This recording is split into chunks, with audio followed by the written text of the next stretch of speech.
But I came to just encourage some people in the room today. Don't call the chopper to come get you out your wilderness season yet. If you're still in there, that means that there's another room that God wants to add to your vision. There's another page of notes that he wants to add to your strategy. There's some character refinement that God wants to do in your life. There's some spiritual things that God wants to stir up and rise up on the inside of you. There's some people that you have yet to meet that is going to skyrocket your dream to levels that you don't even know yet. But if you exit the wilderness too early, you'll miss the divine appointment, the miracle of the money you need, the provision that you need, the people that you need. They ain't ready yet. They ain't even caught the revelation that they need to move across the country to come serve in what God has called you to do, because connected to you is their calling. That's why you got to stay in the wilderness. Hey, listen, today is going to be special, man. Tonight is Dreamdiver Night, our very first one.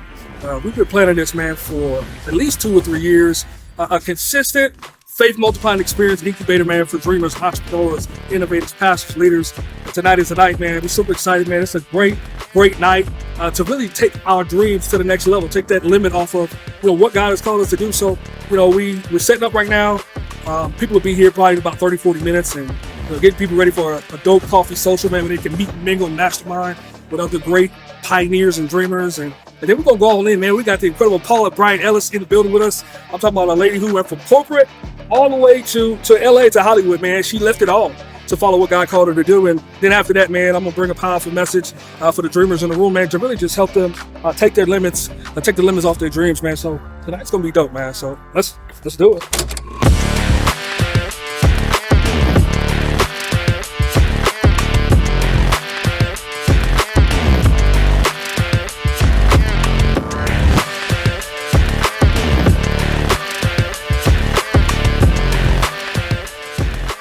This thing that's in you. And when you can start to feel it moving, right? And you can start to imagine it, you can visualize the thing, that's God calling that seed. It's in you, and he's like, just like those tomatoes, he's like, I got a call on that seed. I placed that seed in you, and there is no other seed like the seed I put in you. So what is in you has to come out of you. Your seed is your seed. Stop trying to do what everybody else is doing. That's not your seed. Your seed is in you, and it's waiting for you to notice the thing that's in you. If it's visual to you, if it scares you, that seed's real. God's got a call on it, and he's saying, I need to get that thing out of you. And there is no one better that you can co-create with than God. Because when you co-create with him, he's responsible for the pollination. He's responsible for the network. He's responsible for the planting and the fertilizing. He's responsible for the watering and the sun. He's responsible for the sun. There is no one else that you can co-create with that is better than co-creating with God.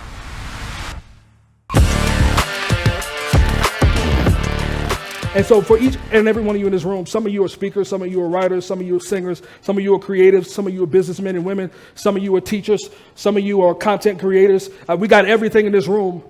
And God is saying, the wilderness is the way. The wilderness is the way so that God can train you so that there is nothing missing and nothing lacking. Come on. There is nothing missing and nothing lacking. God, would you just come rescue me? No. I got to make sure there's nothing missing and nothing lacking. God, I wish it was on a bigger scale. Yep, you're not ready. Nothing missing, nothing lacking. God, people just keep saying, what are you building? Is it a church? Is it a nothing missing? You don't even know what it is. Nothing missing, nothing lacking. I wish you would just go with what you know instead of what you don't know. Nothing missing and nothing lacking. Well, here's what I want you to know is this. The wilderness is the fertilizer for the promise. You ever seen those reality shows out in the wilderness, and the one person hurts their ankle and they got to call in the helicopter? I'm like, girl, you better limp for $10,000. You better, right? I spend many a nights like, God, send in the choppers. I'm done. It ain't worth it. Not by a long shot. You can't tell me this is worth it, God.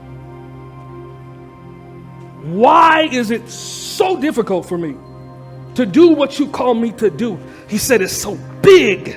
You got to stay in the wilderness. You got to stay in the wilderness. You got to stay on your face because bigger than what you know. And how you handle your wilderness determines the power that you have when you come out. It determines the power that you have when you come out. And I'm like, God, I'm all the way cooked. I'm well done. I'm beyond. And God was like, no. It's still some pink on the inside. You're not well done yet. But I came to just encourage some people in the room today. Don't call the chopper to come get you out your wilderness season yet. If you're still in there, that means that there's another room that God wants to add to your vision. There's another page of notes that He wants to add to your strategy. There's some character refinement that God wants to do in your life. There's some spiritual things that God wants to stir up and rise up on the inside of you. There's some people that you have yet to meet that is going to skyrocket your dream to levels that you don't even know yet. But if you exit the wilderness too early, you'll miss the divine appointment, the miracle of the money you need, the provision that you need, the people that you need. They ain't ready yet. They ain't even caught the revelation that they need to move across the country to come serve in what God has called you to do, because connected to you is their calling. That's why you got to stay in the wilderness. It may not even be about you. It may not even be about you, but they ain't ready yet. And so when they come, guess what? By the time you get there, you're going to have a place waiting right there for them. And you're going to know what you're doing. You're going to know what you want them to do. You're going to have the money to pay them, to afford them. Like, you're going to have an infrastructure built. But stay in the wilderness, because the wilderness is the way. Listen, there's nothing more powerful for people who want to join you in your vision and your dream is for them to see you laboring and sweating in the wilderness. You never walked up to somebody who wasn't laboring and sweating and say, do you need help? You don't ask people who ain't doing nothing, do they need help? I'm just saying. But when they walk up on you, when that CEO or executive who used to work at IBM and Apple and Disney and all these people find you laboring in the wilderness to build what God has called you to build, and they see you're operating in excellence, because everything in God must be in excellence. When they see you operating in excellence, they say, ooh, God prepared me to step in and help you right where you are. I've been looking for the place of my dream and my calling, and it ain't at Disney, it ain't at Apple, it ain't at IBM, it's not at Verizon, it's right here in this thing you've been building. And so I've been called for such a time as this to walk away from good to get to God's great. But they got to find you in the wilderness with a little sweat on you, with a little dirt underneath your nails. Like, you got to build it before people come and help you. And God is saying, whatever vehicle that I've given you, I want you to drive until the wheels fall off. Don't worry about what everybody else is doing in their lane. Stay in your lane. Drive the vehicle that I've given you. Go all in on what I've called you to do, whether it's small, bite-sized, big, ginormous. Drive the vehicle that I've given you the way that I've given it to you. Come on. When God told me in 2014 in my closet at 2 a.m. when He showed me the skydiving video on YouTube, and He said, yep, that's what you're going to do with the rest of your life. Huh? No, I'm good. I don't like diving out of anything, sir, especially not airplanes, nor my desk. I'm not even going to jump off my desk. And He said, listen, I will establish your pulpit and your platform at 13,000 feet. He said, if you do it any other way, the world will ignore you. Because I got too many people preaching and teaching and living things that they don't live. He said, diving out of planes won't be one of those things for you. I said, God, I don't know if you don't know, but I'm black. We don't just go. You understand what I'm saying? Like, I like my feet on the ground. And God was like, you will not preach what you don't live. Not only will you have to live it in the air, but you're going to have to live it in your life, with your wife, with your children, with your finances, with your faith, with how your character. You're going to have to live a Dream Diver lifestyle. You can't just speak about it. You have to embody it. That's why your wilderness felt like it was killing you. But I had planted you, and I was refining you, and I was growing you, and I was getting you ready to be the man that I called you to be. The wilderness is the way. One thing that I got tonight from the Dream Diver night is, honestly, God just rekindled the dream that I had that's been kind of buried for the last 2 years. And honestly, I'm just really encouraged. I'm really motivated. I'm really just reminded of what He said and the promises that He's given me. So I'm going to leave tonight just really going back to my notebooks and my journals, just reading through the things that God has told me over the years, and just really praying that God rekindle the dreams and the promises that He gave me. Anyone is lost, like that little lost sheep, talk to Ira. He can bring out the best in you and bring out your purpose in life. It's been my prayer that God would increase my capacity for discomfort where I could stand in the gap and be of service to others.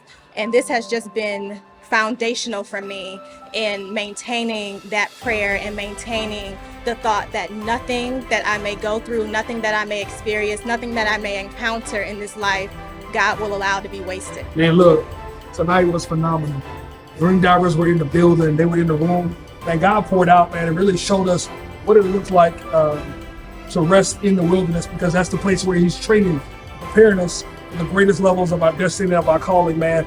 Paula came through, shut it down, shared us about what it looked like to plant a seed, man, and then people's lives were changed. The audience's lives will change, and I'm just looking forward to what God does next, man. This is just the beginning of Dream Diver Night.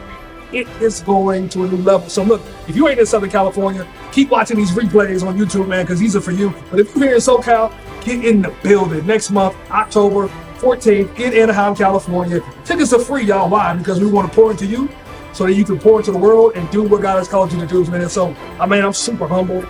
This was a long time coming, and man, stay in the wilderness, man, where God is prepping and preparing you. When the dream starts to manifest and fruit begin to flow, man, you're going to see the fruit of everything that God showed you in your heart.